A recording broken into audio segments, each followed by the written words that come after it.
We're going to select the measure, EE info, and then we're going to go over and we're going to hit right click, new measure, and now we want to create something that tells us how many active employees we have. So we're going to name this active employee count.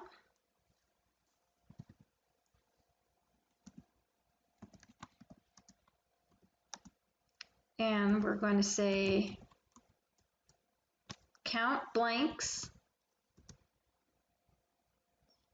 for our employee termination dates. And then we have our first measure. So if we go over here and we go into the visualization section and select card and select active employee, it says that we have 439 employees. So let's go and find out if that is actually true. And this is where starting with a basic foundational headcount report is really important, because once you start to put things in and hook things up and put measures in and make some calculated columns, then you want to verify, hey, is my data actually accurate in my Power BI?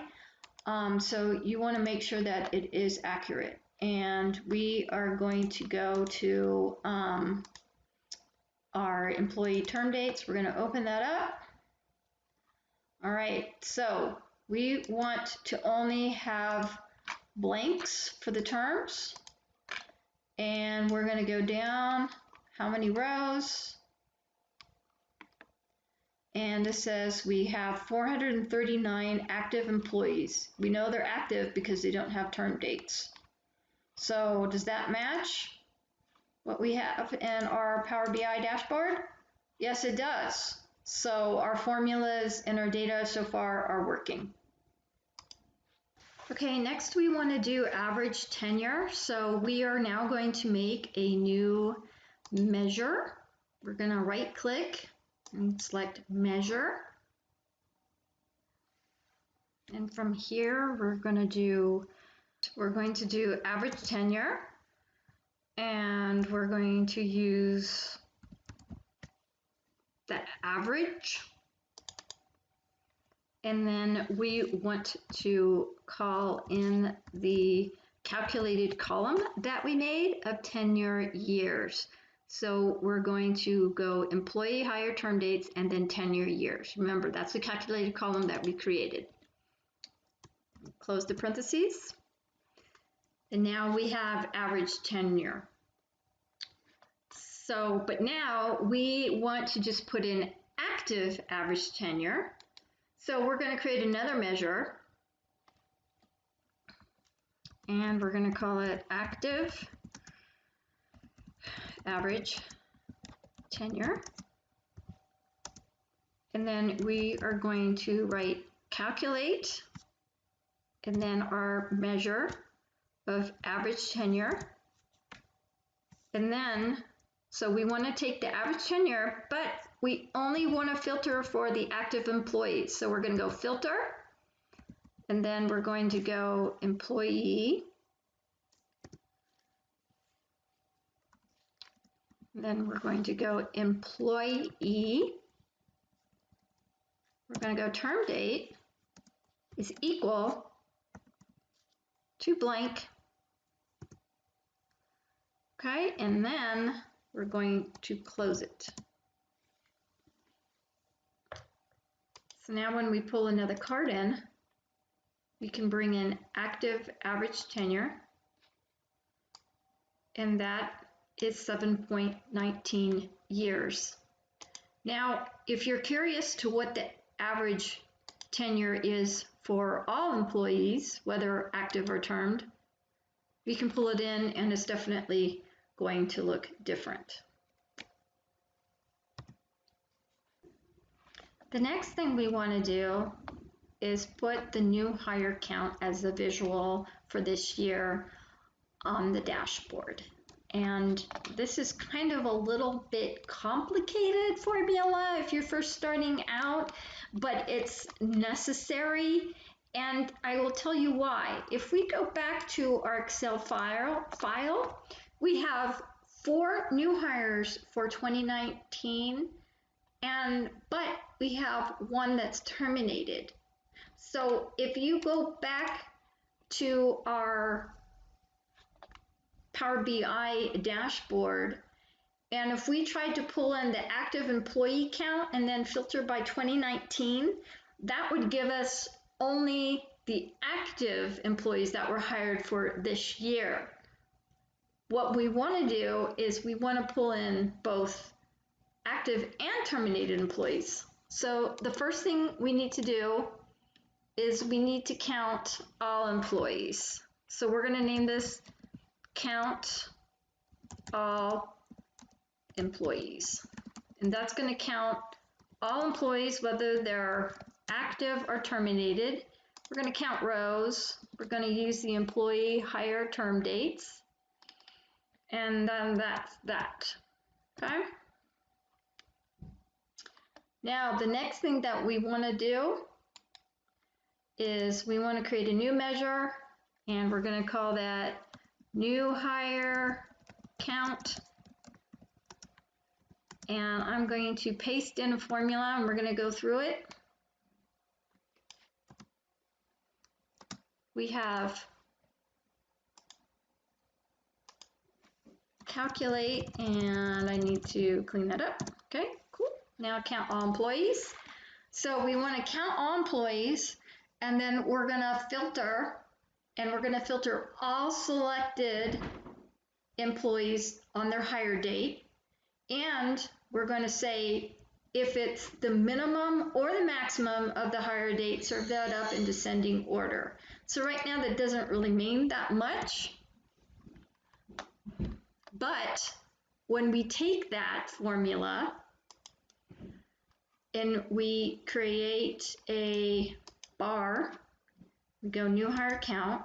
It's like, well, that's showing me all of the employees, period, Marlo.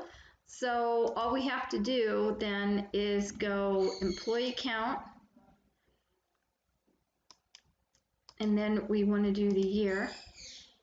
And then we want to take this year from the value. We want to put it up in the access.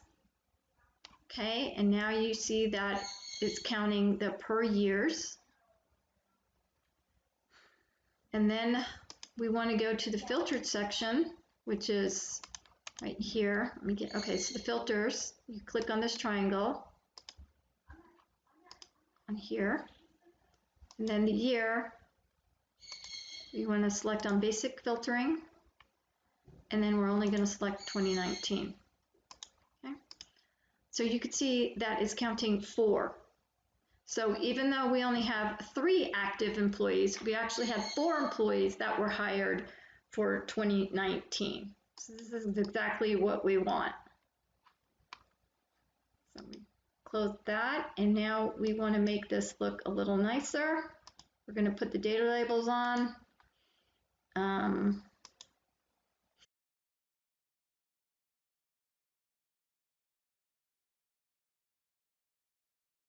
You can make that white.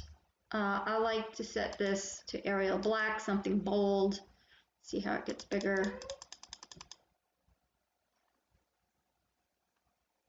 And then we want to change the x-axis, which is down below.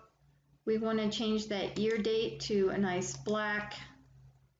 We want to change it to Arial black, make it a little bolder. And then right below the 2019 is the year, and that is a part of the x-axis and title. So both the x-axis data label and the title are here. You want to turn that off because you don't want any extraneous information to pull the attention away from the user. That's part of your job, to make things as clean as possible, and it's pretty easy to read. So this is doing its job without any more information. And let's see if our interaction is working. So when we click on this, we see that we have active 3 employees, but we still have 4 for the new hire count. So all of a sudden the interaction is working, it's pulling in, it's telling us, hey, we've had 3 employees that are still active, but we had 4. So this can help determine really quickly what happened to that 4th one. Why did one leave so quickly after hiring? How can we improve that hiring so we don't have this fast turnaround and the costs associated with it? Okay, the next thing we want to do is we want to put the term count for the year. So this one's a little bit easier. You want to create new measure, and I clicked on the 3 dots, and you can left click or you can right click. And then you want to go name it term count. And then we're going to use calculate. We're going to bring in our formula for count all employees. And then we want to filter on the termed employees. So we're going to go employee, term dates, employee hire and term dates, and then employee term date, and then close parentheses. Okay, and then we're going to bring in another bar graph, and then we're going to go term count, and this is where this dim date that we created for a term calendar comes in handy. Then we click on year, we pull the year up to axes, and then we do the filter, click on it, filter, then we go to the year part, go to basic filtering, and then now we're only selecting 2019.